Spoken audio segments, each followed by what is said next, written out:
Is October 19th, 2025. Getting started a few minutes early here. I had this scheduled for 4:30, so if you are joining at 4:30, sorry, you're going to miss the first couple minutes. I have a pretty good episode for you today. I know I say that every week, but I think it's true. Pretty traditional as well. Let me go ahead and run down the topics, and then we'll jump in. I have one featured branding case study today. It's from UnitedUs. We've looked at them a couple of times in the past. I have 5 brand new releases. We've got TypeType, Typofonderie, Atipo, branded Nickerson, 205TF. And then I've got one upcoming from Pangram. And then we're going to look back. This is the first time we've done this. We're going to look back at a font that we looked at a few weeks ago from PSTL because he sent me a little bit of an update that I think is worth talking about. Lastly, well, not lastly, next, we're going to talk about some industry, like inside baseball stuff, stuff that probably won't matter to anybody that stops watching it by that point. So that's why we're sticking it at the end. But we got some stuff going on with Microsoft, Type Network, Adobe Fonts. So it's interesting to people that are in this world, but if you're not, feel free to leave before that. Lastly, though, I would stick around for this. We're going to have another fun archive of video content to go check out. If you don't want to wait for any of this, though, everything is linked in the description, so you can go check that out right now if you want to go do that instead. But if you want to follow along, also, you can go click those links in the description as well. None are sponsored, none are affiliates. The news never will be. I do use affiliate links on my book reviews for disclosure, I guess.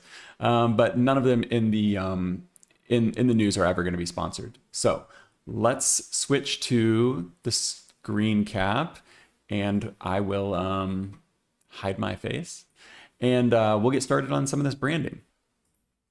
So this is the UnitedUs website, and what we're looking at is WildWorld. I'm going to go ahead and scroll through this so we can kind of get a look at just the general aesthetics and everything, so that trying to see if my website's stopping. Okay, for some reason I thought the stream was stopping. I apologize. I'm going to carry on until YouTube tells me this is shut down. So this is WildWorld by UnitedUs. And I'm just going to scroll through the page and we'll take a look at it so you can see the aesthetics, see the typography, and then I'll talk about it because there's a lot of cool stuff to talk about. As you can see already, you can get sort of an aesthetic feel for that first typeface there. It's going to be a little vintage and you might recognize the inspiration for it. Next up is the sans serif. But you can see this branding is all about foraging. So it's a guy named Mike Cutting. He came to UnitedUs and wanted to work with them on this project to brand this foraging network program that he's got going on. And you can see there's going to be events, community walks, workshops, everything related to foraging. But yeah, I think we probably get an idea of what's going on here, right? I think that's good enough to stop right here.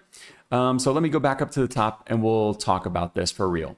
So this font right here, you may recognize it as the Woody Allen font. You may recognize it as being on the Goldbergs. But if you are a true type nerd, you will know that this is based on Windsor. Actually didn't put a link on here for Windsor. Let me go ahead and pull that up real quick so we can look at the real thing. So Windsor, yeah, I guess Windsor isn't the same Windsor to everybody else. Windsor to us is a font. Windsor to the rest of the world is many other things. Okay. So this is Windsor. You'll probably recognize, look at that, I even have Annie Hall written on there. So you'll probably recognize this. It actually released in like the late 1800s, I think. Let me check here. No, it says 1905. Okay, so the early 1900s, 1905, I apologize. But what UnitedUs is actually using here, and I'm really glad that they included it in the description this time. Last time I messaged them and had to ask them what the fonts were. This time they have improved their case study and included the fonts, which is awesome. Great to see. It is New Spirit, and this is a revival by Newlin. I believe his name is... Shoot. I have it right here in my notes, though. Let me check. His name is Miles Newland out of London. And he's had this foundry since 2004. So established type designer, type foundry here. And you can see it's very similar. But according to Miles and according to UnitedUs, this is much improved. And I would say that I would have to agree in the sense that it's going to have a lot of features and stuff that would not have been around during the... If you go try to pick up Windsor, it's not going to have the same features and things like that. You can see here, just to give you a quick rundown, this isn't going to be a full font review, but they've got New Spirit Italic, Condensed, and Condensed Italic, and then they've got between 5 and 6 weights for each of those. So WildWorld is going to be able to do a lot with this. Why am I looking at this font specifically? Because other than the ones that we talked about, the Whole Earth catalog actually used this typeface as well. And I think that this works so well, even if a lot of people in 2025 don't recognize this, you know, from what, 55 years later, you've probably heard of the Whole Earth catalog, or at least, I don't know, some remnants of this feels familiar. Like, I don't know, like ancestral trauma, but instead of ancestral, like design typography. The Whole Earth catalog was all about self-sufficient living, alternative lifestyles. It was kind of, you know, it was at the end of the 70s, end of the 60s, early 70s, counterculture. And it fits incredibly well with foraging when you're thinking about that, like sustainable lifestyle and foraging and like being able to go out and do stuff yourself. The next typeface is this one right here. And, you know, typically when we get to sans serifs, a lot of them are replaceable. I'm really glad that they have chose one that fits this brand so well, fits this idea of like foraging and doing the workshops and being self-sustaining and just being able to like kind of do stuff yourself. And you can't just live your life using New Spirit here. I mean, it's a pretty efficient font, or it's pretty effective typeface. You probably could get away with it if you really wanted to, but I think that it makes much more sense to combine and use a sans serif as the main, you know, body copy, UI, all of that stuff. I think it's just gonna make their life much easier, make Mike's life much easier when he starts working with this branding that UnitedUs has put together. So this typeface right here is GT Pressura by GrillyType. And before we skip over to that, I just wanted to make a note real quick because I have the tab open. New Spirit, if you wanted to test this out, is available on Adobe Fonts. So if you have an Adobe Fonts subscription, you can get all 20 fonts on here. They have the condensed, they have the italics. So I'm going to pull that up in a second in Affinity Publisher. But I did just want to make a note of that before we move on to GrillyType. So this is GrillyType's GT Pressura, and I'm not gonna show all of this, but I do take any opportunity I can to pull up a GrillyType mini site because they are incredible. This is linked in the description, as well as Newland's New Spirit is linked as well. I don't think I have the Adobe link on there, but if you have it, you can go check that out. So why am I showing this? Because you can get an idea of how well designed this is. If you're familiar with GrillyType, you know that everything they do is top-notch, high quality. They put together these mini sites with more effort than some designers put into their actual typefaces. Probably none of the designers that we've talked about on this channel, but we know there are some out there that just, you know, don't put a lot of effort into their typefaces. So here is GT GrillyType, and what I think is really nice about this is that it combines like this mechanical, you know, it's a sans serif. It's kind of combining this mechanical feeling. You know, they're talking about the ink spreading and stuff like that, but it really gives it like this analog warmth. If we zoom in, let me go back to this. If we zoom in on these here, you can see how it's kind of rounded inside of here. And typically you wouldn't do that, but what they're doing with GT Pressura is they're imitating that printed ink. Ooh, look at that highlight. It highlights the actual letters. That's cool. It highlights, or it simulates this ink spreading. So instead of having like ink gaps to fill that in, they've just digitally done it. So it kind of gives you that aesthetic all the time. And I think that works so well with this because rather than being this perfect, precise sans serif, it has a little bit of almost, it gives it a feel of authenticity just because of that analog nature of like simulating the ink spreading. Even if we look at the UnitedUs typeface right here, let's see what they're using. This is VC Nudge Extra Bold. Even if we look at VC Nudge here for picking Mike's brain, you can see how much sharper that is compared to Grilly Type's GT pressure right here. So there really is a difference there, even though at first glance, someone might think they're just both sans serifs. Who cares? Pick one. There's a reason UnitedUs picked this one. And I'm not going to go into like a full speech about this one, but I just want to look at a couple of more things. You could check this out if you want and learn more about the actual brands, learn more about WildWorld or UnitedUs with the link in the description. But why am I bringing this up in the first place? Two reasons. One, I love looking at design projects like this, branding projects like this, and having seeds planted. No pun intended, but very much appreciated. But I talk about the seeds a lot on this channel, and the seeds for me this time are these typefaces, and in the case of Newland, this Typefoundry that I wasn't necessarily aware of, and then kind of going back and even looking at like the history of Windsor and where it's been used and who's used it and things like that. Those are the types of things that we have to be doing all the time if we ever want to pull from them. Let me see if I can say this in a way that makes more sense. If we're not constantly, or at least consistently, studying typography like once a week, kind of like checking things out, researching things, learning more about typography, then when it comes time to pull a typeface for a project, it's going to be much more difficult to do that. So if you didn't know that Windsor was used for the whole Earth catalog, it would be really hard to pull on that, to like use that street cred to build it into WildWorld, because they work so well. But it's just, you wouldn't necessarily think to do that. You wouldn't think to go grab that if you weren't really, really paying attention.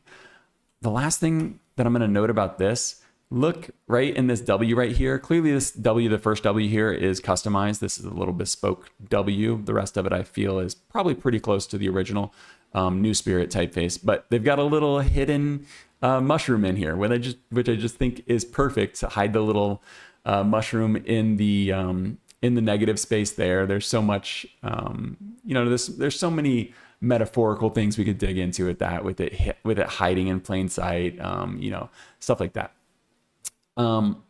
But the other reason that I wanted to point this out is because we can compare this to what Mike is currently using for his branding. I did message him on Instagram to see if he's rebranding this Forage Brighton or if this is an entirely new project or what. But if we look at some of these mock-ups they've got down here, they've got the website wildworld.co.uk, and hopefully Mike owns this already because the domain is up for sale. It's parked. So that's unfortunate if he doesn't. The next thing is the WildWorld foraging Instagram doesn't go anywhere. So hopefully he's already picked these up. If not, it's unfortunate that I just put out there in the world. But the other thing is, if this is what he's currently using, Forage Brighton, the difference between these two is so vast, it's crazy. And a lot of this isn't typography. I mean, a lot of this is, design aesthetics and things like that.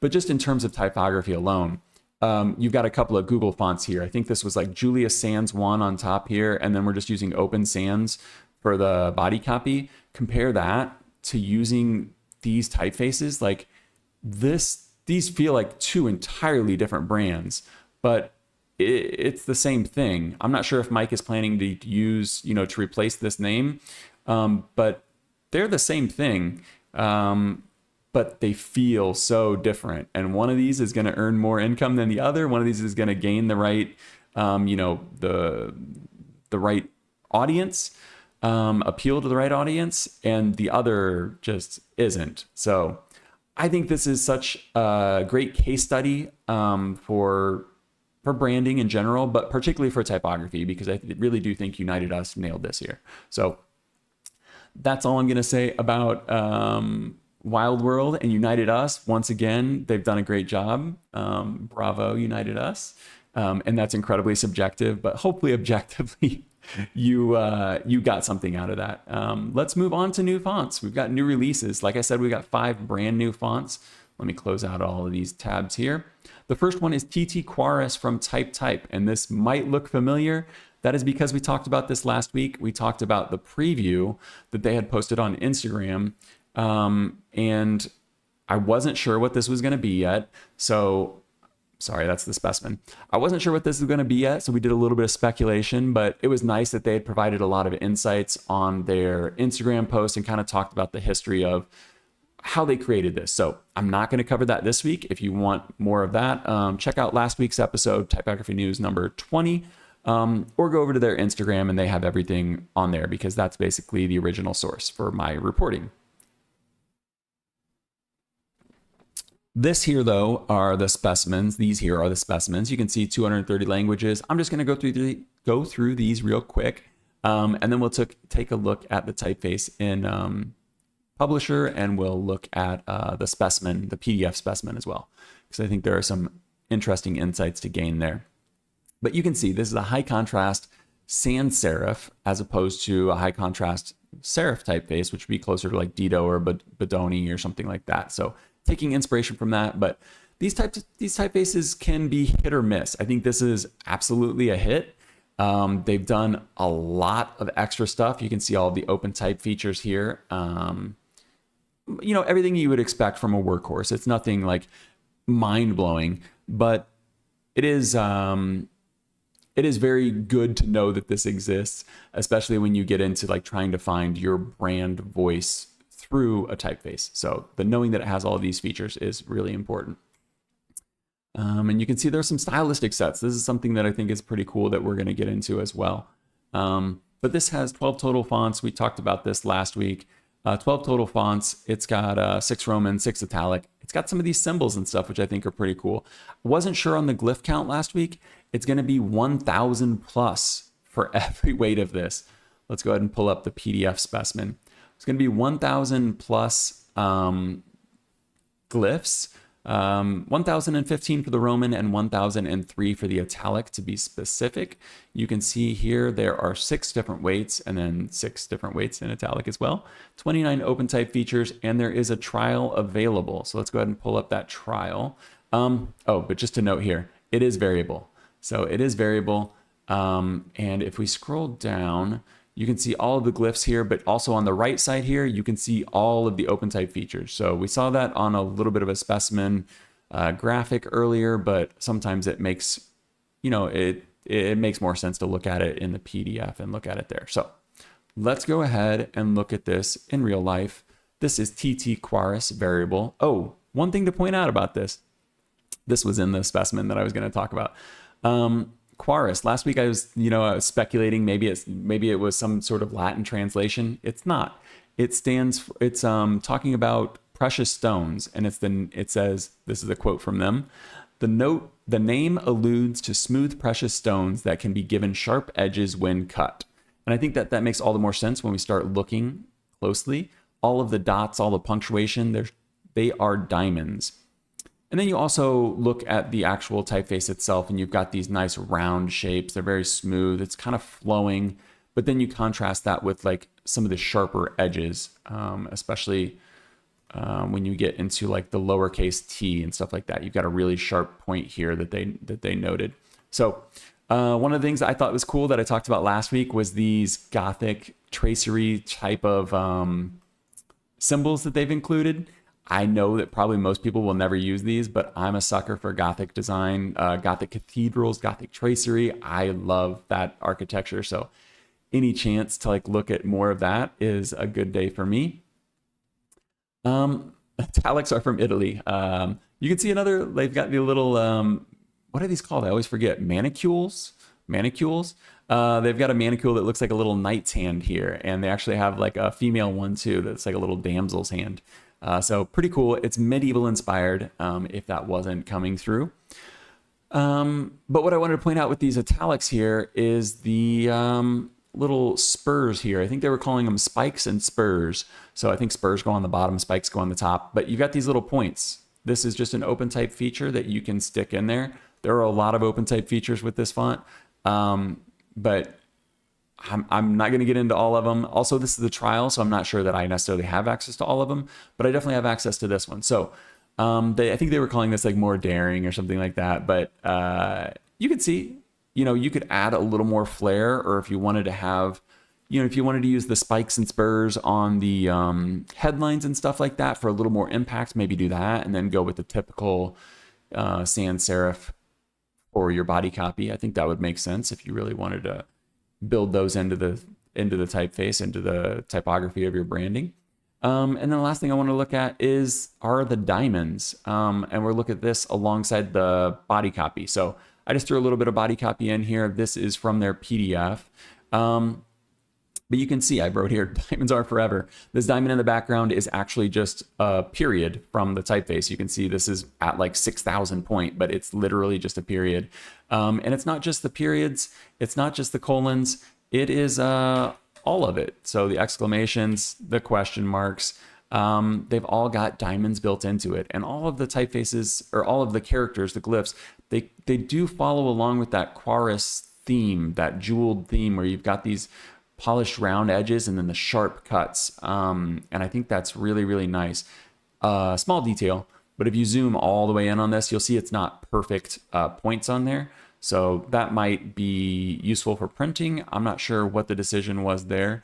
If we get any type designers in chat, maybe they can give us a little bit of insight.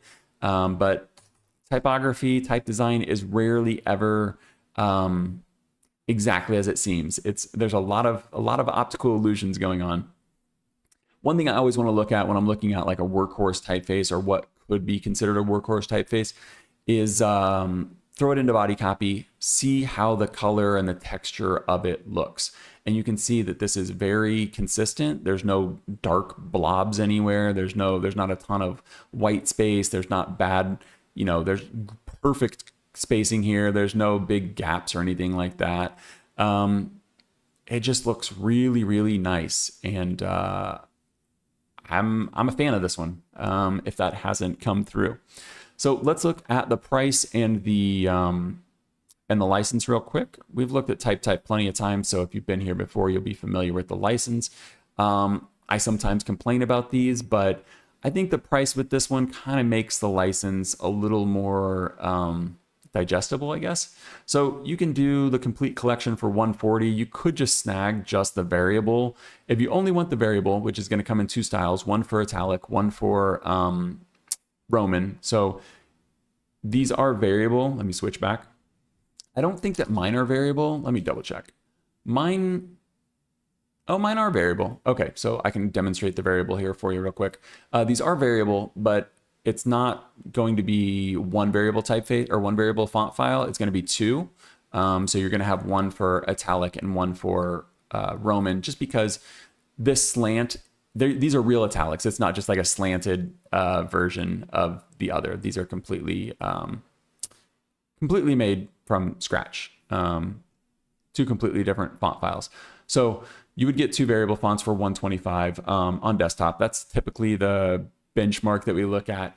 They do have a bunch of other things over here, where you'd have to pay for, typically we'd see desktop, web, and app. Those are like the three main ones.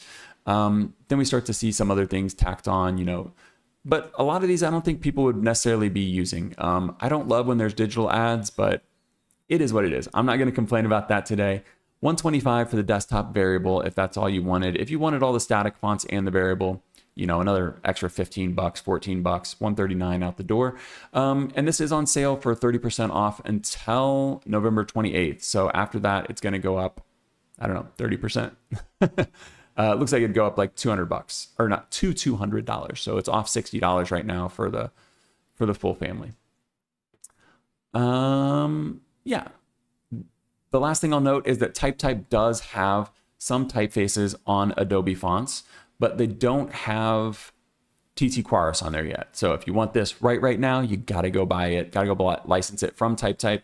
But if you're just a fan of them in general, there are plenty of their typefaces available on Adobe Fonts to test out. Next up is another big Typefonderie, foundry, and that is Typofonderie, French type foundry that I'm probably going to mispronounce. I'm probably going to mispronounce a lot of stuff revolving around this one, as well as another foundry we're talking about later, because I don't speak French. I don't know how French words are pronounced. So please excuse my ignorance. Let me get a drink of water real quick and we'll get into this. So this is Akhen. They're calling it Akhen Pro, but there's also an Akhen Standard. We'll get to that later. Quick complaint here. There are three different fonts here, three different typefaces here. They're all Akhen, but they're just varying degrees of narrowness. And in today's typography landscape, most times you would see this thrown on as a variable axis, to be honest. Like you would just, and I'm not a type designer, so I'm not sure if that would be impossible to do. It doesn't necessarily seem like it, but because we see a lot of people do a lot of crazy things with variable fonts.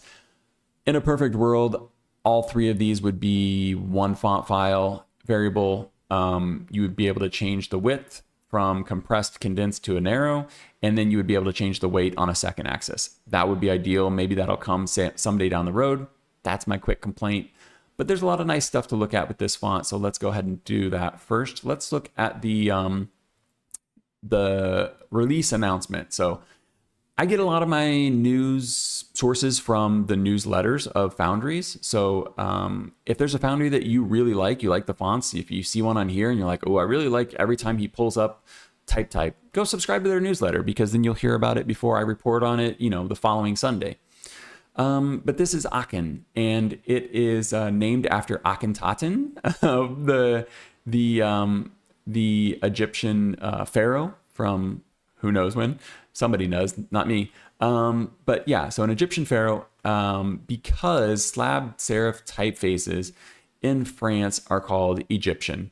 I'm not going to pronounce it as they do, but it comes in 3 widths, like we talked about, 27 styles. That is because there are 9 weights for each width. And like I said, I really wish that this would just be a variable font that goes from this thinnest down to this blackest. Let's zoom in a little bit on this. That would just go from this down to this. I think that would make sense. 2 axes here. That would make this much, much cooler. But what is cool is that this is kind of, it's not a direct revival. What it is kind of like a historical, takes historical inspiration from the printing in France in the 19th century, so the 1800s. They were still using wood blocks. They were using metal type.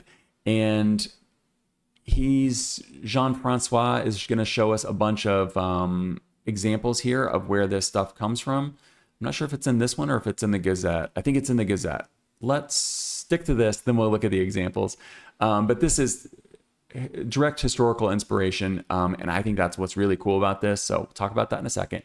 One of the interesting features, though, just to kind of hit the highlights, one of the interesting features that I probably wouldn't use, but maybe someone else would, and it's interesting to see it, is unicase, for one. So unicase, where you don't have the ascenders and descenders like you see here on the default one.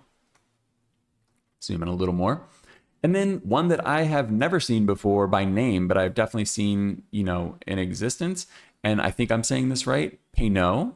Pinokio is this one here, where it's this combination of, it's similar in theory to unicase, where they've got this combination, but it looks like they're still using the ascenders and descenders.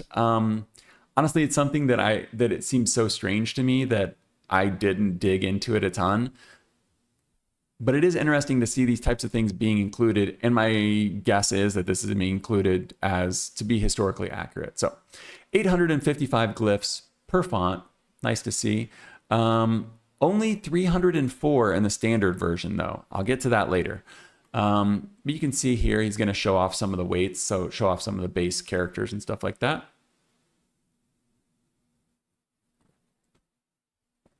I apologize if I'm taking lots of breaks this time. My throat is very dry for some reason. I'm not used to talking so much. Like during the week, I don't talk as much as I talk today. So there's a big article. This one is linked in the description. I'm definitely not going to read all of this one, but I do want to show you some of the historical specimens that he was using for inspiration. So go back up to the top here. Jean-Francois Porcher, hopefully I'm saying that right. He is the founder, primary type designer for Typofonderie, and a legend in his own right. Let's go ahead and scroll through this, and you can start to see some of the specimens and stuff here. And you can see how type was being used in 1836 right there in France. And you can see these big slab serifs that they're going to refer to as Egyptian. And all of this, I mean, this is what I'm talking about before with the seeds. Like, just looking at this immediately, I'm like, oh, the slabs are cool, but I want to go look at all of these typefaces now. Look at how these slabs here are like styled, where they've got the stuff inside of it. The designs inside of it. This one's got the big drop shadows. You know, we've seen that before. This one's got the drop shadows and the stuff inside of it. So it's really cool to see how a lot of this stuff was designed and decorated in the 1800s. And it would be cool to see some more of that now. I know that it's very time consuming, but I don't know, maybe it'd be worth it for some people. So you can see some of these inspirations here. And this is the most direct one that he's going to show us.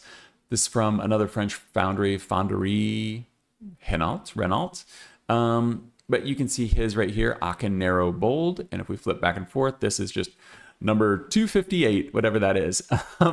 And it might seem at first like, oh, it's just a revival, but it's really, really not. If you scroll back and forth between these two, you can start to see it's quite different, despite having some of the same classic characteristics. The C only has the serif on the top, whereas there's no serif on the bottom.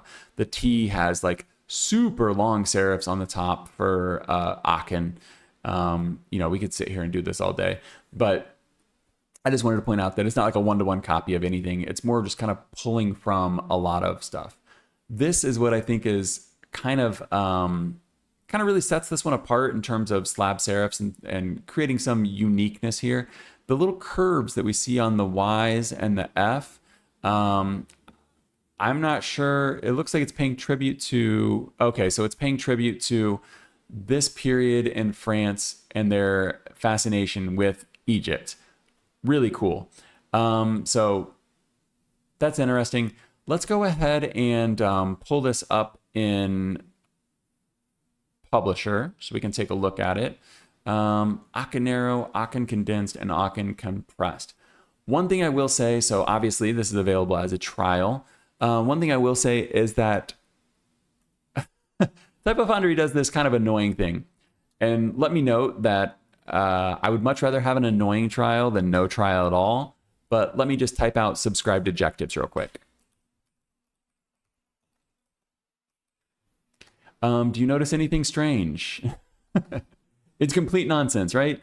Not quite, but kind of. So the I's change to L's, the O's change to E's, the E's change to O's. You're just going to have a bunch of letters that change to change to the wrong letter. So then you have to go back and type it all out. So I've already done that for us here so that we can look at this without our minds being a little scrambled. But just know that if you're going to download the trial fonts, they are very... they're altered in a way to annoy you enough that you probably won't try to steal the typeface. I don't enjoy that, but I get it. I'm sure the Typofonderie and Jean-Francois has had enough typefaces stolen in his life that he's just like, I'm going to put it out there, but I'm going to make it annoying. So here it is. One thing I will note before I move on from that, they do give you sample like placeholder text that you, for lack of a better word, placeholder text, sample text that you can paste into your article and it will write it the right way. But at that point, I mean, I don't know. So not the most convenient, but here they are. And like I said, I would love if these were variable, but you can see we've got pretty big difference between the weights. So we can see what these are. They're all pretty much the same, just more narrow, right? There is no regular weight. So this isn't going to be a workhorse. You're not going to be able to use this for body copy at all, in my opinion, but it's going to be great for what it was designed for, which is the headlines in those magazines and stuff like that. Not Mr. P says, hello, not Mr. P. How's your Sunday going? So you can see the weights here can almost make this feel like completely different typefaces. These are both the condensed ones, so this is between narrow and compressed. It's the middle weight or the middle width here.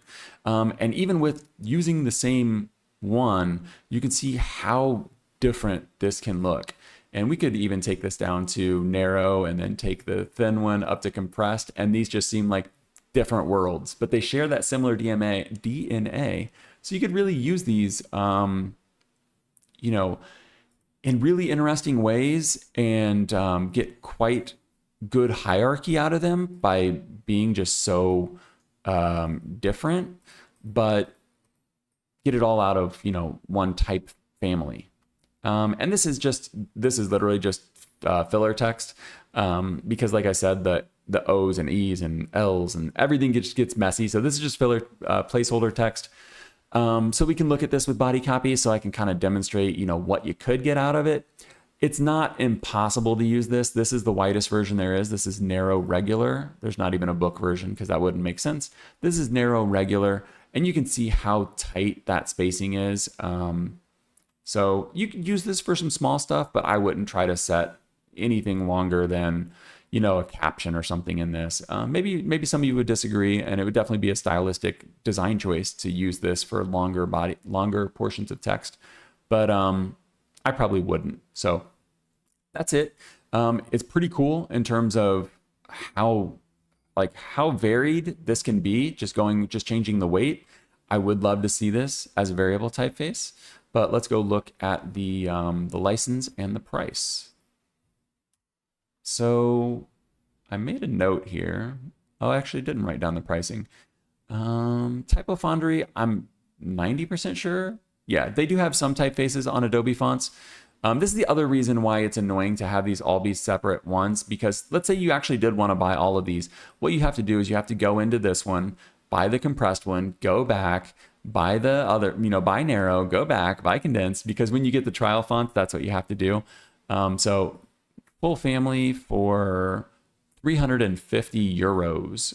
So definitely not cheap, but Typofonderie doesn't put out anything that isn't the highest quality. So you've got standard and pro. Standard is just only a slightly cheaper. You're looking at like $60 or 60 euros less for standard, but it's so much less of a typeface. You're only going to get 304 glyphs as compared to 855 with the pro.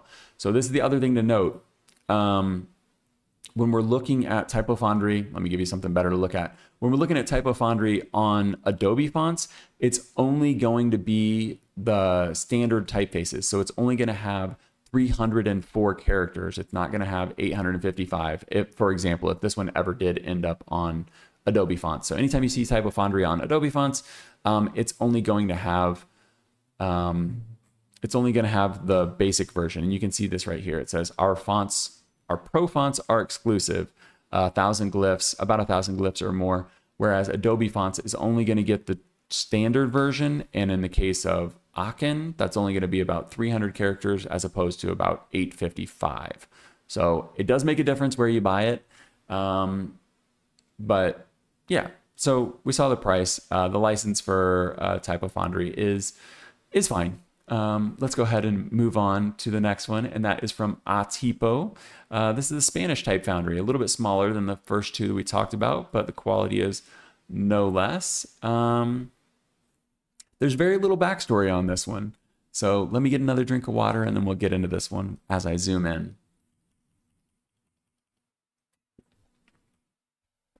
So we just looked at a super narrow typeface. Now we're going to look at a super wide typeface. Quablo is basically the antithesis to, to what we just saw with Akhen.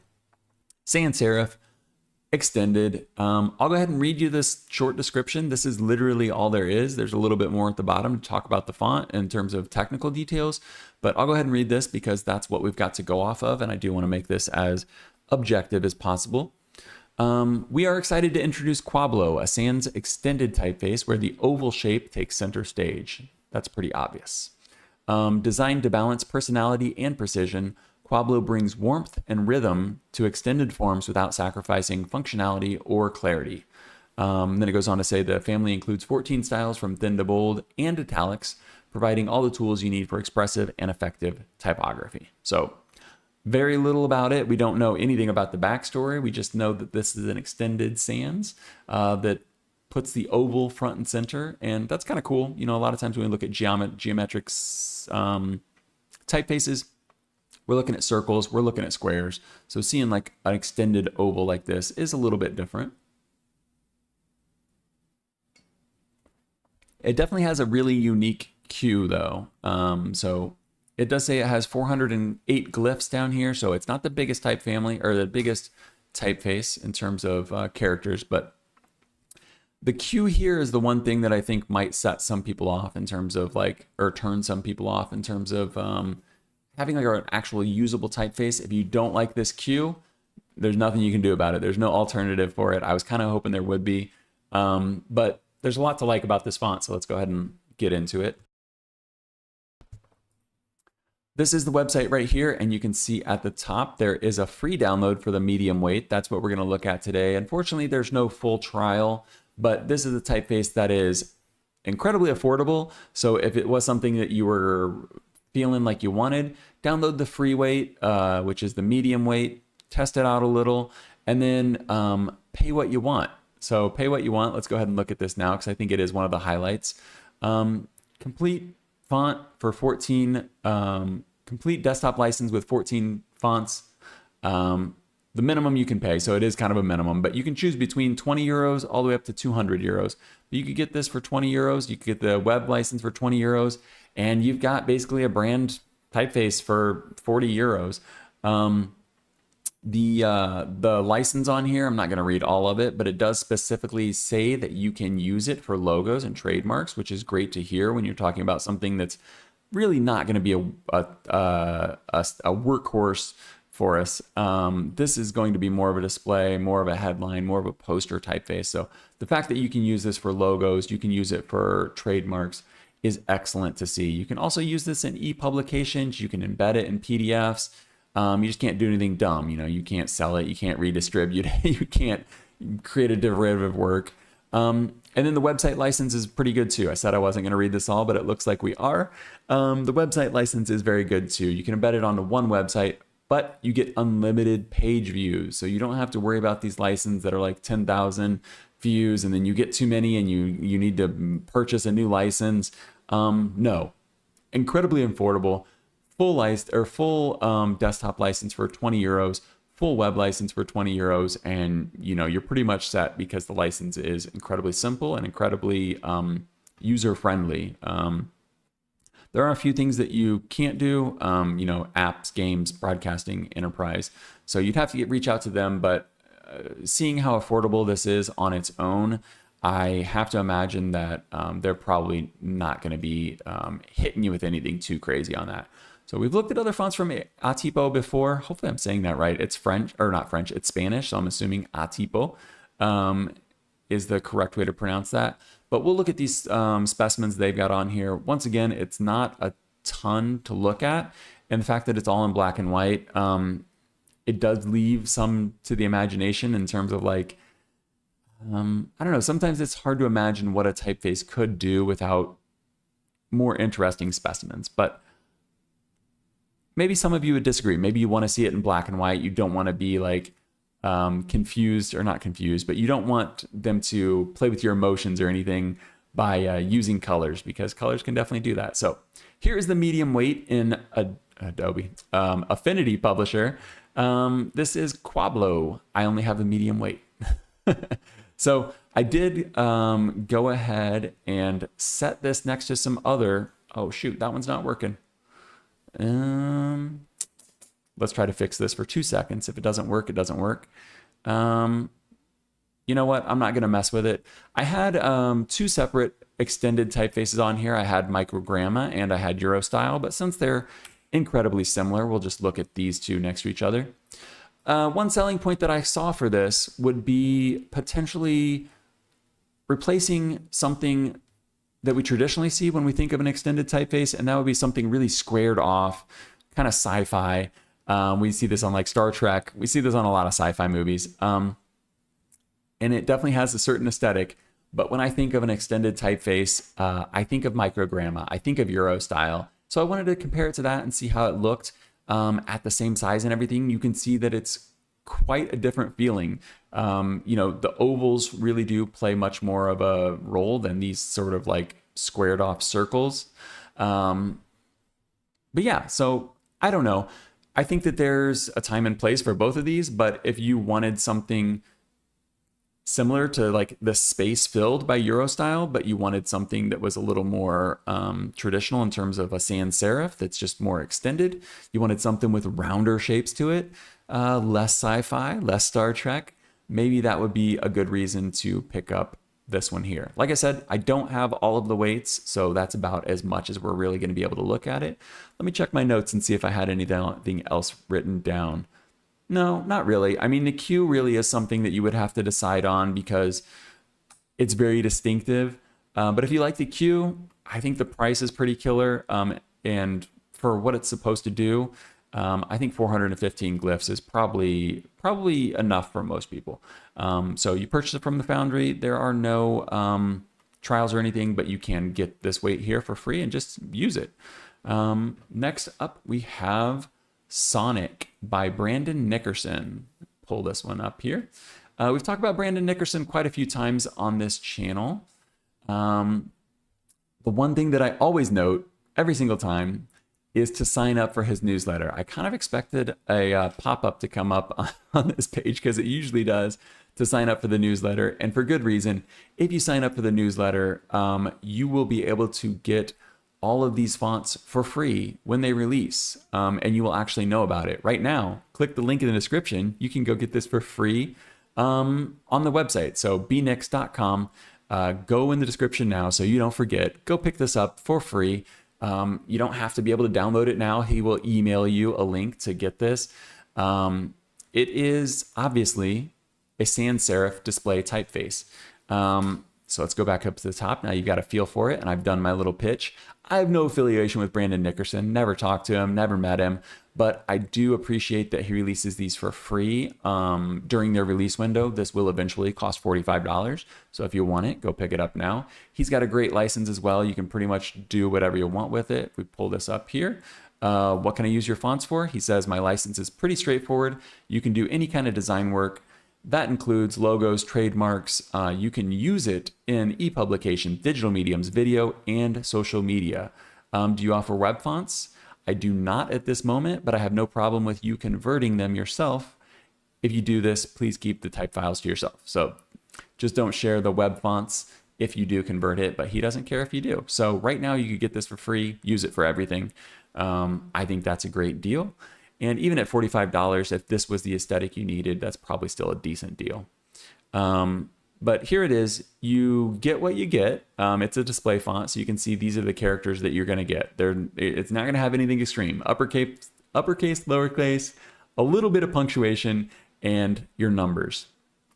So you'd be able to use this for headlines, but not a ton more than that. Yeah, I think that the one thing I want to point out here, let me go ahead and read the description because I think it does a good job. And then I want to pull back up the GT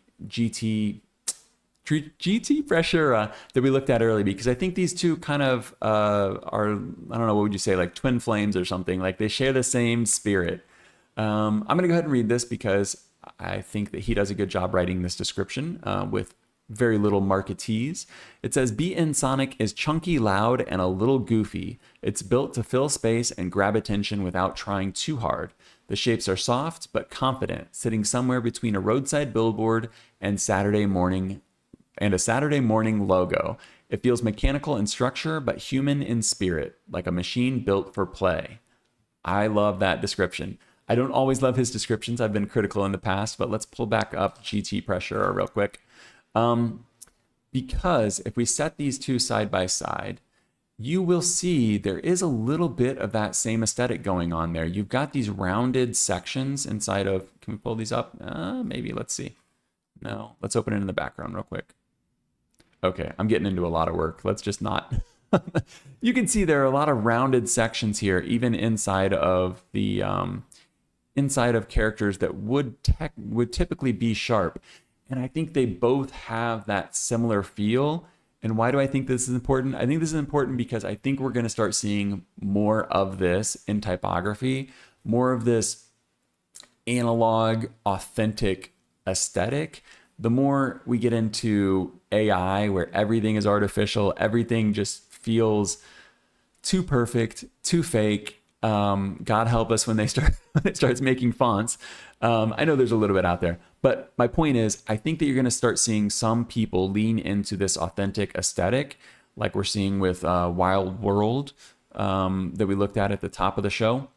I think we're going to start seeing some of these analog imperfections built into digital typefaces. And, GT Pressura is clearly an incredible example of that.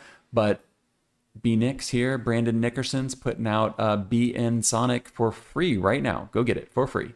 I'm just going to say that one last time. Let's look at it in Affinity Publisher. I swear I'll get it right one of these days. Affinity Publisher. Let me get a drink of water, guys. This is BN Sonic in Affinity.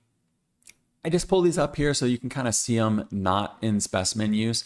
But you can see what I was talking about here, these rounded sections here.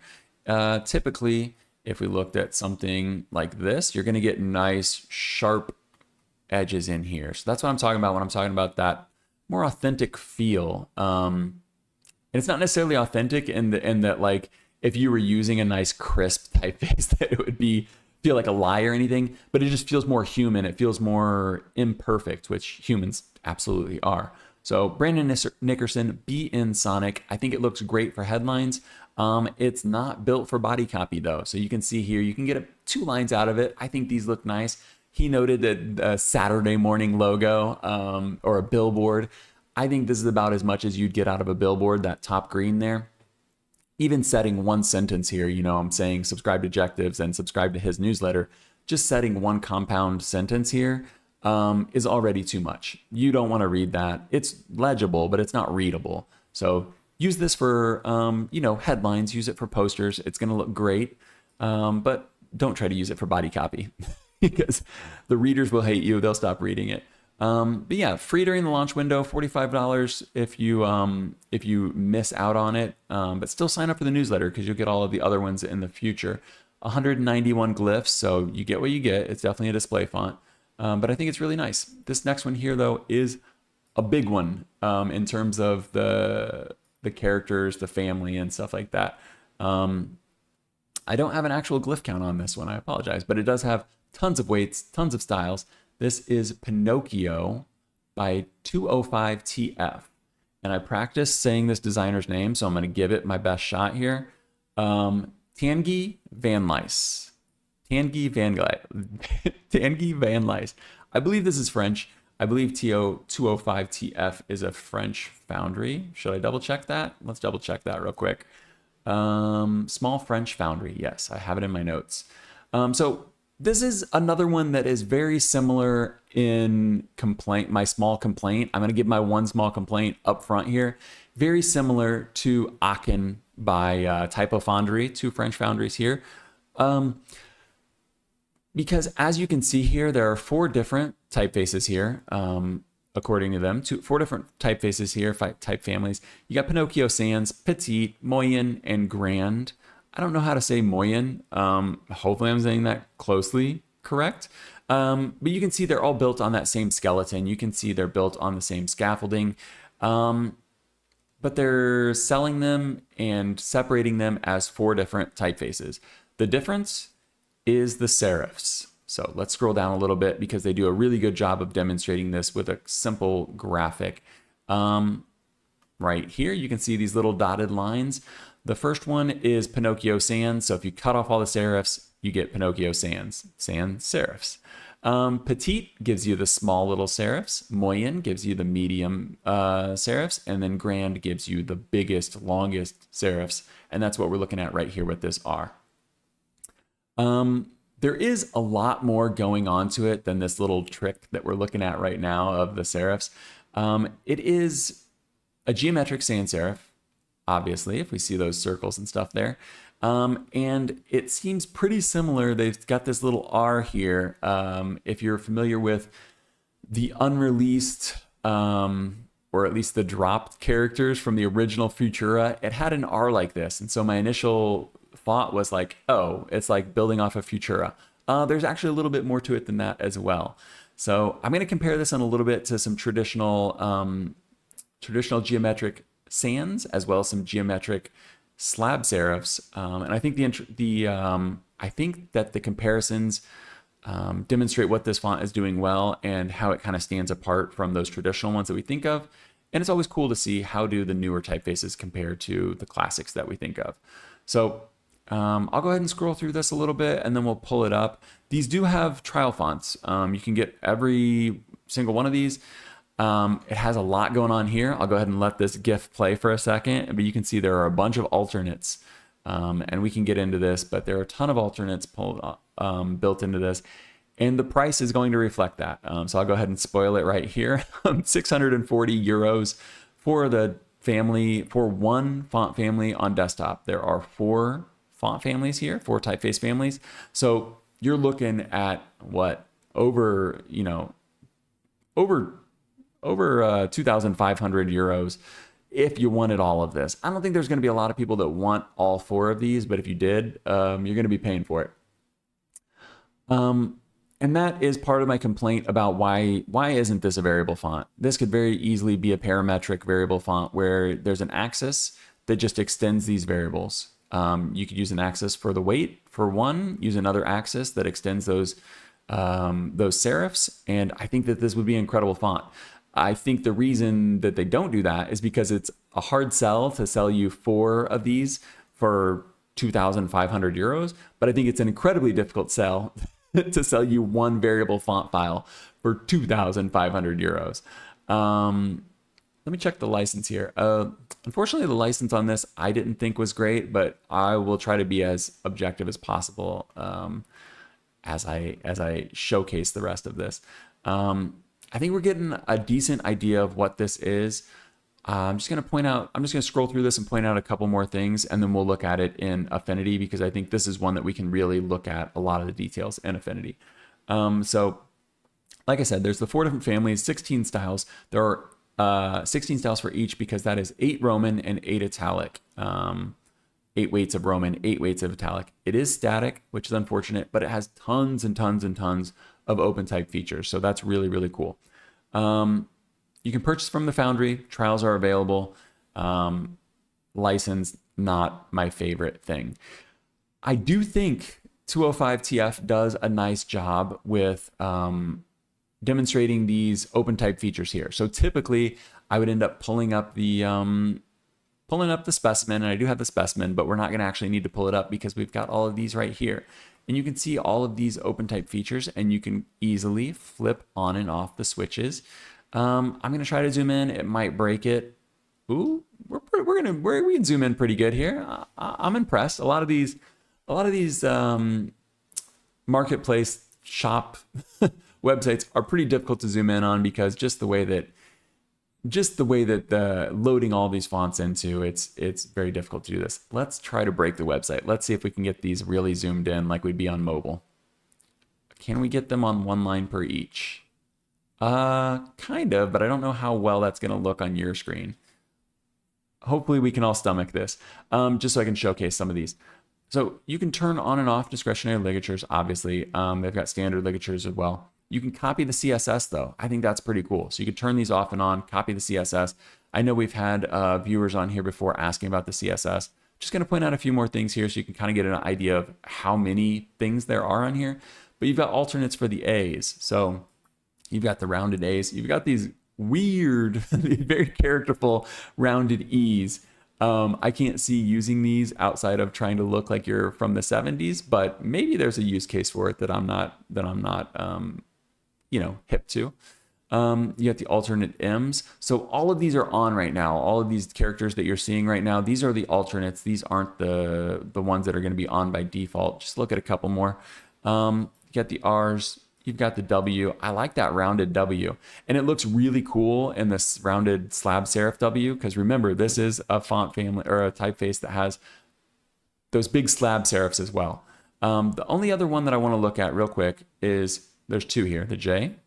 You can go to like a more Futura J versus the J with the actual little hook on the bottom. And the R. The R is really, really important that they have this, because by default, this R, well, I'm at a very bad weight there. Let's go ahead and pull this up. By default, the R is the R from like the scrapped Futura R. So the R by default is this, which I don't know what the decision was here. I think this is, you know, aside from wishing that this was a variable font, in terms of design, this is one of the biggest question marks that I have. It doesn't look bad at the heavier weights. So let me go ahead and show you like a real heavy weight here. If we took this to black, the R, it looks fine there because that circle hits it. But when we get into the real light weights, does that even read as metric to you? Like that dot, just the fact that there's no line connecting this R right here, the dot on that R, that's a super questionable design decision, in my opinion. Let's go back to the book weight though. Thankfully, and this is very smart of them, the funky E could be a wrench logo and negative space, says Daryl. For sure. Yeah, let's look at it real quick. Yeah, the funky E. Oh my gosh, yeah, there's 100% a negative space for that E there. Look at that. There's a perfect wrench in there. Yeah, cheap way to build a nice logo for someone that is smarter than me and as smart as Daryl, or has hired Daryl to design for them. Yeah, good eye, Daryl. But I pulled this up here with a couple of geometric sans serifs. Sorry, I'm getting a little screen tearing there. I pulled this up next to a couple of different geometric sans serifs that just kind of come to mind when I think of them. The note that I was going to make though is that by default, the book weight of the of Pinokio sans, it does have the traditional R there. So maybe some of my complaints are unwarranted, because if you were setting body copy, you wouldn't have that. And then I guess they're assuming you're going to use these for headlines and stuff like that. But I still do find that R super questionable. Luckily, the book weight has it by default, and it's not super hard to change. So I put the A and the K here just because I wanted to point out how Pinokio Sans is kind of chopping off these edges here, and compare that to how it would be in Futura. So the top here is Futura, the bottom is Avant-Garde. So this is the Futura 100 by TypeType, or Type Together, that just came out recently. But we all recognize these super sharp extended points on the A, the M in Futura. Avant-Garde chops them off. You know, they've got the traditional, they stop at the baseline. But Pinokio Sans goes one further, and since they've got those serifs on here, let me go ahead and switch this over to one of the serif versions of it. Since they've got those serifs, they're not just extending the line there. When they chop off that serif, they actually completely just chop off the serif right there. So another interesting choice. It definitely gives the typeface some character, but they do have alternates for this, I believe. Let me check. So here is the alternate A, the rounded A that we looked at earlier. Here is there one? Nope, they're gonna chop them off no matter what. I apologize for wasting your time. You do have the rounded one, but they're gonna chop those off no matter what. So just to compare these real quick, Futura on top, Pinokio in the middle, Avant-Garde on bottom. Like I said, my initial reaction was like, oh, it's a Futura, you know, with that they're adding slabs to, but it's actually a little bit closer to Avant-Garde, in my opinion. Maybe I'm wrong, but I do think that it finds a nice middle ground between these two. So if you wanted something new that that wasn't Avant-Garde, that wasn't Futura, but kind of had that similar vibe and has a little bit of character on its own, this might be something to look at. What makes it more usable is the fact that you can add the slabs to it. So when you add the slabs to it and you put it in a book weight, I don't have it here. Let me go ahead and pull it up. Let's just go ahead and pull up the specimen real quick. When you pull up, we'll pull up the petite. When you pull up the petite specimen here, we get to like a book weight. Is that book? Yeah, this is the book weight. So you pull this up in the book weight, and you could use this as body copy. Is it going to be like the absolute best? No, but you know, I think you could survive with this. So if you wanted something that was similar to Futura, and then you wanted to have some body copy that was really, really going to match it with some serifs, you could throw on one of the slab versions of it. But I'm comparing the top two here to Futura and Avant-Garde. I think that those are pretty good matches if you wanted to see some alternatives. The bottom here are Memphis and Rockwell. So we got Memphis on top, Pinokio slab. This is the medium version of it. So this is the Moyen. So we've got Memphis on top, Rockwell on bottom, and Pinokio in the middle. And I don't think that these necessarily have a ton in common, but when I think of geometric slab serifs, this is what I think of. I think of Memphis, I think of Rockwell, especially when they're low contrast like Pinokio is. But you can see right away, there are some things that are very similar. So if we just look at slab, you can see the A, the B, the L, you know, they're pretty similar in DNA, but then you get to the S and they're not putting the serifs on the S. So I found that pretty interesting. You look at the C, there's no serif on the C. I think the G, yeah, so the G is completely, you know, essentially a sans serif. They don't have the beard on it. They don't have the crossbar. They don't have the little spike on the top, whatever you, I don't know if there's a spike or an ear. They don't have the little serifs on the G. And then you look at the A and the K, and these almost look like Museo or something. You know, these don't look like at all traditional geometric slab serifs that we would think of. The A almost looks alien. It doesn't have the crossbar on the top. The K doesn't have the full extended serifs going inside. It's definitely a very unique choice, and potentially too characterful for some people. I think especially when you get into like this T here, because there's not an alternate for this T as far as I can see. I don't see one over here in my typography panel. Whereas when you're looking at Memphis, that's a much more humanist T right there. You're looking at this one here. That's, you know, these are much more traditional T's. I know the spacing here isn't great, but compared to Pinokio, it's got this really squared off T. And the reason for that is because, you know, they're combining the sans serif with the slab serif, and they're trying to make these really feel like it really is a parametric font without the parametric feature, in my opinion. They're just chopping off this big slab serif right here. And that's how they're getting the sans out of it. So it's definitely got a unique feel to it that's going to be quite different from the traditional geometric sans serifs like Rockwell and Memphis that we would think of. But I would say that it does pretty good job of like slotting in the place of a traditional geometric sans, with the exception of some of these capital letters like A and K where they're doing this chop off there. I apologize if you look at Futura too much, but I think when we think of geometric sans, Futura is just the first one that's going to come to mind. It's what everything's going to be held to as a yardstick, as a measuring stick to measure things up to. So Pinokio's definitely got its own things going on, but if you wanted to compare it to some traditional ones, I think that hopefully I've done a good enough job for you there.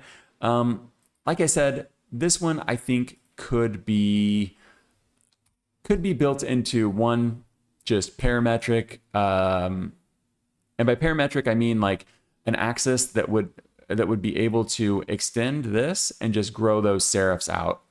So you'd be able to do a little slider. These serifs would go in and out. It's the technology is there to be able to do that. But like I said, I think it's hard to sell a typeface for you know, $2,500 for one font file. So I'm just going to show you this real quick so you can get an idea. I do think it's important to look at the license, because a font can look amazing, but if buying it is a pain in the butt, you're going to want to know that. So here's a deal breaker for me. I'm going to try to be objective in just showing you what's on the screen, but it's hard for me to not voice my opinion when I see stuff like this. So this is 205 TF, and this is their license.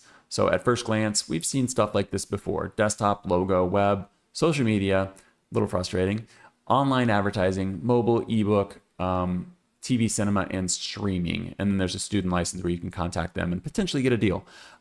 First thing that's frustrating for me is you cannot opt out of the desktop license. Say you only want this for web, say you only want for this for a logo.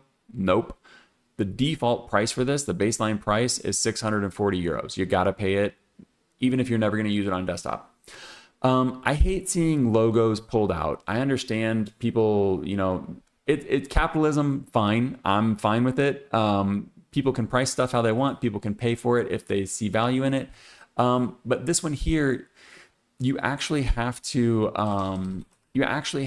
choose what industry you're in, and they're going to change the price for your logo depending on what industry you're in. So if you have one employee and you're in the luxury fashion or jewelry, you're going to pay 1,280 euros for it. If you're in education and training, you only have to pay 800 for it. If you're in, let's find another one because I know there are some. If you're in wholesale distribution, nope.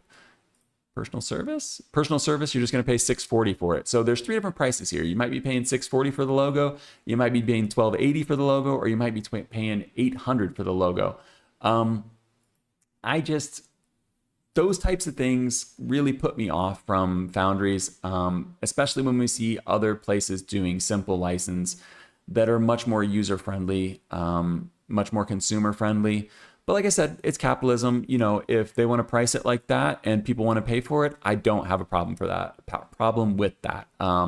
It's just something that makes me not want to, personally not want to deal with that. But let's move on. Hopefully everybody got a good idea with this. I think that the comparison between the geometrics and the geometric slabs are pretty good at putting this into the space where I think it's going to exist. This next one is a preview that Pangram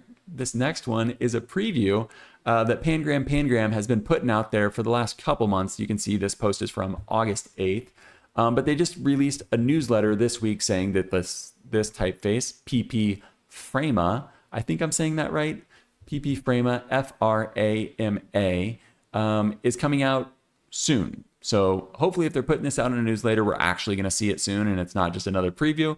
But they've been talking about this for 2 months. Let's go ahead and look at the preview that they're showing us because this is all we're getting. And I brought this one up specifically because it is another geometric sans serif. So if you were looking at Pinokio just now, or you were looking at Futura 100 a couple weeks ago when we talked about it, and you're like, ooh, I really like these. But you're a fan of Pangram, which a lot of us are, I think. Maybe hold out if you can, because this one looks like it might be interesting. Like I said, it's all speculation when this is all we're getting. But this is a quick sneak peek from them, according to their Instagram. But you can see they've got some unique stuff going on here. So they've got the two-story A or a single-story A. We saw that in a lot of these geometric sans serifs, but they've got this interesting two-story G that actually cuts off the bottom of the second story there. So I think that's kind of an interesting thing. But yeah, Pangram, they always do a good job with their fonts, and you can see the body copy here. This geometric sans, you could read that. They've got the bold in there to highlight a few different things, but I think they're doing a good job of demonstrating that this is going to be a decent geometric sans workhorse for you. So that's all I have about Pangram's new typeface called PF Frama. Hopefully we'll be talking about that again soon. I'm going to do something that I don't typically do, and that is take a look back at PSTL Lab. Why take a look back at this? Let me get a drink of water and I will tell you. So 5 weeks ago on Typography News 16, we talked about PSTL Lab's Please. And I said that I really liked this typeface. I thought it looked really cool. I really like the concept. There's three different weights here, or three different typefaces here. There's Please, Please Display, and Please Poster. And it's not the nonsense that we see out of some typefaces. It's completely, each one has its own vibe, and it's really, how would you say this? Each one really does fill the role, and it's not just, separate font files for the attempt of selling more fonts. I'll stop there. We talked about this before, so I'm not going into every detail about it. What do I want to look at? I want to look at what Mark has improved, because when I talked about this before, I mentioned like, I think it was like $450 for the regular price, but you could actually get the discount to where it'd be like $150 for the full font family. And I mentioned we don't really know what we're getting, and there aren't a lot of specimens to kind of look at it. He emailed me actually this morning, and I was putting together my final, or maybe it was yesterday. I was putting together my final list. Yeah, it was yesterday. I was putting together my final list for what the stories were going to be today, this week. And he mentioned that he improved it. I'm just going to scroll through this real quick while I blab on. He mentioned that he improved the website. He added some specimens. He included some technical details. And those were the two things that I really wanted to know. I told him, like, I'm gonna mention the typeface. I'm gonna mention please on Typography News 16. Can you give me some more information? How many languages does this support? How many glyphs does it have? Do you have any other specimens we can look at? Because there were some specimens, but they were pretty limited. And he was traveling in Japan. I said, no big deal. I think I talked to him on like a Friday when I was going to do the news on Sunday, you know. He said, no big deal. I said, I'm still going to feature it. Don't worry about it. But I do think that it would be useful to have these things in the future, just as some, you know, critical, you know, feedback. And I'm happy to say that he took that to heart. So why am I bringing this up? Because we constantly see the enshittification of things. We constantly see, you know, businesses wanting to charge more for less, wanting to take away features, to add advertisements. I know this is a font, so we're not really, you know, I'm getting on a bit of a soapbox here, a bit of a tangent, but we're constantly seeing the things that we're purchasing made worse. And I think that Mark Canesso, owner of PSType Lab, I think that he's done an excellent job here at making something better when he didn't need to. And these are the details down here. I'm not going to get into all of them, but he gives a little bit of background on it. And I asked him, like, is there a backstory to this? And he specifically notes here, which I think is pretty cool. Not every typeface has a dramatic origin story. Sometimes a single letter is enough to get the ball rolling. A sketch turns into an idea that develops into a moment when I think, yeah, that could be something. So he started with like a lowercase a on here. So that's how this entire thing came about. Here's the A showcased right here in all of its glory.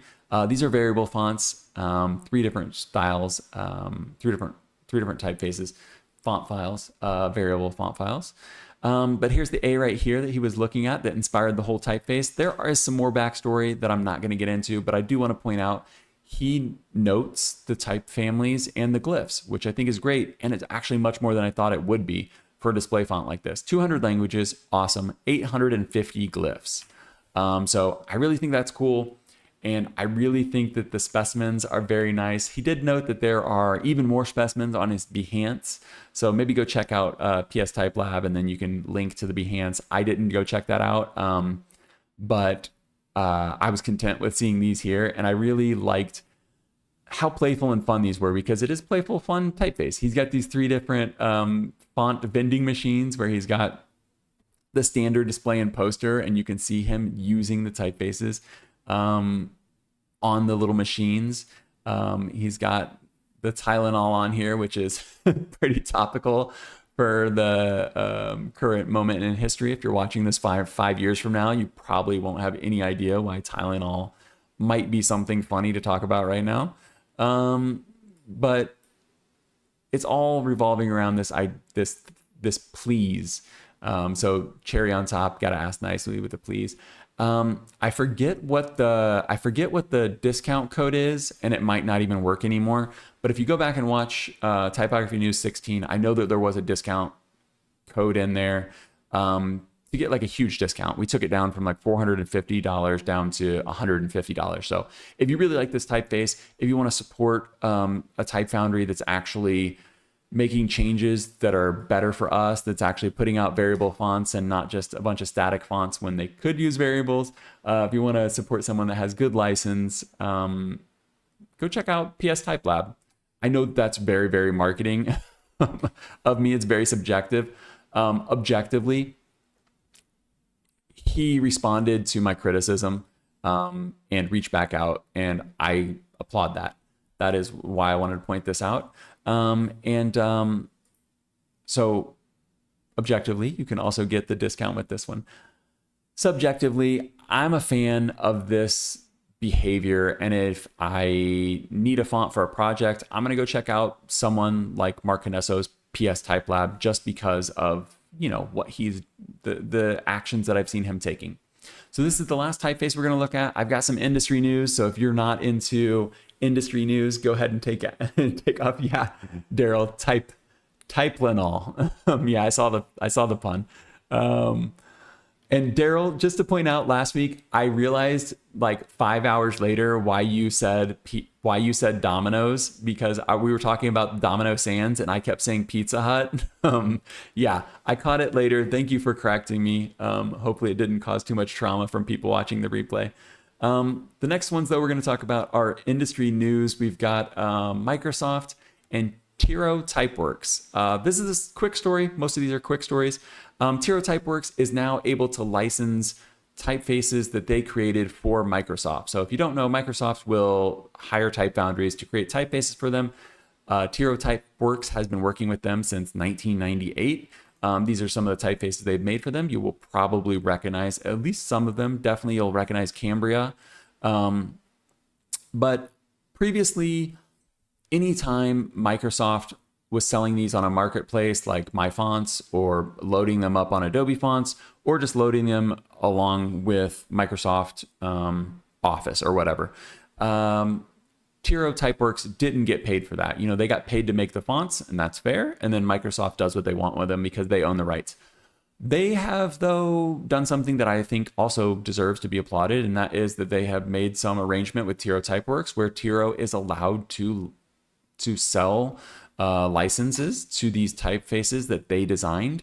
And I at first was not going to report on this, but I emailed Tiro Typeworks, and I actually spoke with one of the co-founders, John, and John noted a couple of things that are interesting. I'm just going to let this scroll while I talk again. I apologize, I don't have better graphics. I asked him, like, why does this matter? Why would someone come buy these from you instead of just getting them from Adobe or Microsoft? You know, they're probably on a lot of systems already, and if you subscribe to Adobe, you're already going to have them. Why come buy them from you as opposed to using them if you already have them there, or just purchasing them on something like My Fonts? You know, I'm sure some people immediately are just like, okay, well, I'm not going to buy from My Fonts because I don't want to support monotype. Fair. But John responded to me and said that if you purchase this from, let's just use My Fonts. If you purchase this from My Fonts, Tiro Types doesn't get any sort of revenue from that. Microsoft gets all that money. If you purchase it from Tiro Typeworks, though, Tiro pays 25% to Microsoft as a royalty or a license or whatever. But then with the extra 75% from the purchase price, they are giving that money directly to the original designers or the individuals who made the fonts. So they're not even obliged. We see Matthew Carter right here. They're not obliged to give Matthew Carter any money that comes from this. But John did note that he made a point of offering Matthew Carter a royalty on the sales of Sitka, this typeface right here. They made a note of offering to pay him royalties. I don't know if he accepted that or not. That wasn't part of the conversation. But I do think that it's nice that if you did want these fonts, if you needed these for some reason, you could actually support the people who made it. I know they got paid, 20 or 30 years ago for some of these fonts. But it would be really cool because, Monotype's making money off of these. Microsoft is making money off of these. Adobe is making money off of these. It would be nice if the people who designed them could make some money off of them too. So that would be the reason to do it. There's not much more to say. If you needed one of these typefaces, that is an option. And the type designers will essentially get 75% of whatever the purchase price is, which I think is great. Next quick industry insight is that Cast, we talked about them last week or the week before. Cast is joining the Type network. I bring this up for two reasons. One, let me just note real quick. Adobe Fonts also has Cast typefaces on it. Just going to point that out in case you see anything you like and you want to get them and you already have Adobe. Cast is joining Type Network. And for me, the reason I want to talk about this today, because I've talked about Type Network a few times on here. Recently, they redesigned, or they helped take TikTok Sans and make it into an open font typeface that you can have, you can pick it up on Google Fonts. So TikTok Sans, they were involved with that. And I wasn't really sure how that worked out because originally GrillyType created it, and then the Type Network created it with another foundry to release it to the public. And so I messaged them and I said, like, can you help me understand just what Type Network is? And maybe some of you listening to this are like, Curtis, you're dumb. I already know what this is. Cool. I didn't. And I couldn't understand, like, because I've seen a few different times where foundries had joined Type Network. What does that mean? I asked him, is this just like another marketplace, like My Fonts or I Love Typography? Are you investing in these companies? Do they own part of the Type Network now? And what Lucas responded to me and said was that Type Network is similar to I Love Typography and My Fonts in that they do offer retail fonts, but most of their work is actually in custom typeface design. So like we saw with the TikTok Sans. I'll go ahead and read exactly what he replied to me while I keep scrolling here. We don't do, it says, most of our work is in custom typeface design and development for clients, big and small. We don't do the design work in-house though. That's where the foundry partners come in. We project manage, art direct. Let me go ahead and go to this one. We project manage, art direct, and do the engineering and delivery. We also handle the legal, billing, etc. matters. Basically, when big companies pick Type Network as the vendors for their custom typefaces, the foundry gets to focus on drawing the letters and we handle the rest. I think that's really interesting. So they're essentially, they're doing all of the big picture stuff and all of the hard, difficult back-end stuff so that the type designers can just focus on designing the types. I'm scrolling through some Cast typefaces right now so you can kind of get an idea of what this foundry does. So yes, you can purchase these Cast typefaces now from Type Network if you want. I don't think that's the big story though. I think the big story is that Cast is joining that stable of huge, let me go ahead and show you this huge stable of type foundries, 111 foundries, and you're going to recognize a lot of these names that are a part of Type Network that I think is filling a very interesting role that I wasn't sure exactly what they were doing prior to this. So hopefully that was a little bit enlightening if you didn't know either. The last thing that we're going to talk about in terms of industry news is about Adobe Fonts, and it's an interesting one. I don't know whether it's going to be any good or bad, and that is Elliot J. Stocks is officially, I think he's the senior staff designer. He's officially joined the Adobe Fonts team again, and there's not a lot to look at on this page. But Elliot J. Stocks has joined Adobe Fonts once more, he's saying here. Sorry, I needed a drink of water. So he's joining Adobe Fonts again. Let me switch the face cam real quick. Because if you don't know, Elliot J. Stocks wrote this book recently. You've probably seen him speak he's speaking at basically every type conference you can imagine. Universal Principles of Typography. Nice book. I haven't finished reading it entirely. I've skimmed through it pretty thoroughly, but there is a book review coming on that one of these days. I'll go ahead and talk and we'll switch back to the screen. So he's going back to Adobe. He made a specific note here. I'm just going to read it for you. He previously worked at Adobe Fonts. He's worked with Google Fonts. He worked in the transition whenever Adobe got Typekit. So this is kind of like a big return for him. But it's also kind of a non-story because he's been contracted through Adobe Fonts for the last like 18 months. Now he's just an official employee. I just want to note the reason why he says that he's an official employee there again. Let's go ahead and switch back. And it's this paragraph right here. In my opinion, it's impossible to talk about starting a job at a big tech company in 2025 without mentioning AI. And Adobe's approach to AI is one of the big reasons I decided to make this move. This is Elliot J. Stocks quote. While every other big tech firm working on AI has unceremoniously hoovered up anything and everything posted publicly on the internet, true, Adobe has only ever trained its LLMs on data it has permission for. Plus, with its content credentials initiative, the company has led the way in establishing a standard for labeling human or machine created content. Having the chance to help in some small way shape the way AI affects the world of typography, and as a part of a team that very much cares about doing the right thing, will be an honor. I think this could go one of two ways, and I think that you might also feel one of two ways about this. I got to wrap this up though, because it's bath time in 2 minutes, not for me, for my daughter. Hopefully Elliot is hopefully this turns out well for him. Hopefully these words don't bite him in the butt later. Personally, I've switched away from Adobe. I still use Adobe Fonts. I love it. I think it's the best value in the industry, but Adobe as a whole, I don't trust Adobe. That's why I switched. Partially why I switched. The other reason is because it's really bloated. But it's interesting that he is taking the position as someone heavily in the type industry, that AI is one of the reasons why he's going there, their approach to AI. I will note that he's not a type designer. He's never made a typeface. That's not any shade, neither have I. But I do think it is important to note, because he will be making AI decisions based around that will affect type designers. So if you're a type designer, AI might give you extra serifs. Good point, Daryl. AI might give you extra serifs.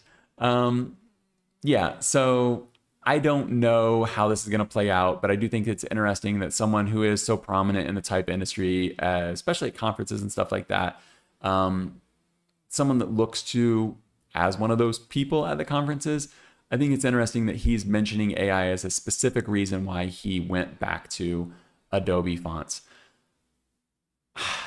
I got to go. I wanted to mention the last thing. It's called Printing Films. Go check in the description. It's an archive of really cool video archives of printing films, but I do have to get off of here because 6 o'clock is the absolute deadline for me. Yeah, everything else is linked in the description. Daryl, thanks for hanging out. Not Mr. P, thank you for commenting. It's good to see everyone again, and hopefully I'll see you guys next week for Typography News number 22. Typography News number 22. Yeah. All right. Bye. You are very much welcome, Daryl. Thank you for sharing along. I appreciate you being here all these different weeks. Bye, guys.